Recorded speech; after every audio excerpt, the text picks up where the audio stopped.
Hertfordshire women's rugby team train every Monday night in preparation for matches on Wednesdays. Team captain Hayley Morgan has been playing rugby since she was 13 and believes that women's rugby doesn't get the attention it deserves.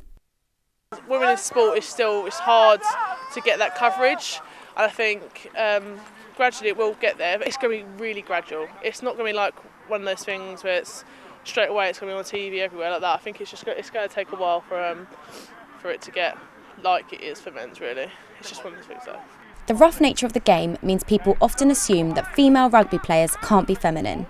I think it's just too much of a stereotype there, and it puts the girls off. They're like, oh no. It's like, no, we're just normal girls. I think they just presume of the normal stereotype of women. So. Last year's captain Jade Worcester supports Hayley's view. It's such a male-orientated sport.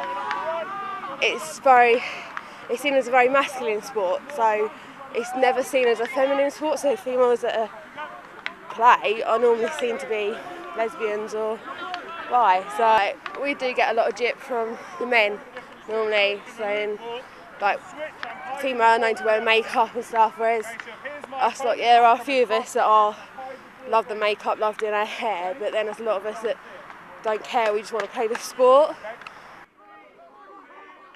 Those negative perceptions of women's rugby can make it difficult to form a full team. Jade believes that more media attention could help solve this. In one way, I do wish there was more coverage on women's, because it would promote it so much more, and it'd make it easier for us to recruit new members and form teams and actually put a team out every single week instead of having to forfeit some games because we don't have enough women to play. However, there are charities working hard to get women the same equality as men when it comes to sports.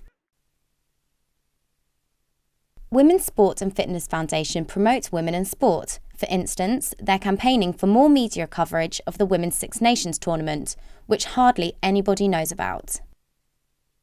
We need to build the media profile around the event to make sure that it kind of captures the public imagination. It's great that Sky and BBC are showing one or two matches. That's a good step forward. But there's very little in the print press, the newspapers and the magazines, and we really need to see an improvement in that too. There's an upside and a downside to popularising women's rugby. High-profile sportswomen are often subject to abuse via social media. Olympic gold medalist Rebecca Adlington has been a victim of online trolling. She spoke openly about her experience on a reality TV show. And it's also making people like me very, very insecure that I have to look like in a certain way. I was an athlete. I wasn't trying to be a model. Yet pretty much every single week on Twitter, I get somebody comment on the way I look. Yeah. I know. Olympic gymnast Beth Tweddle and even as recent as Winter Olympian Elise Christie have also suffered from abuse online. Because of this, being a female athlete can be extremely difficult. So, by promoting female sport, are we actually creating opportunities for more young women to be victims of media cruelty? It's disgraceful, to be honest, and we know that it happens. Twitter has a lot of good to play in this world. It can, in terms of women's sport, Twitter is a great way of getting publicity around women's sport, making sure that people know when Sky, BBC are showing games that we can get that news out to an audience that cares. But obviously it's got a dark side too, and it does give people the chance to abuse women and men in horrific ways.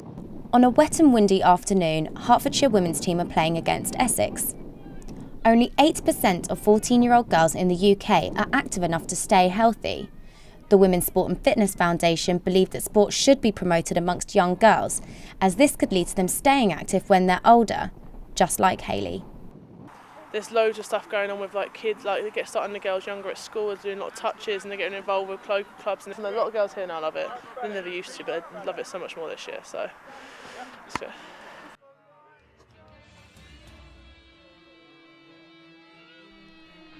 But this tough game needs tough mental attitude. And come rain or shine, these girls are going to continue playing rugby, the game they love.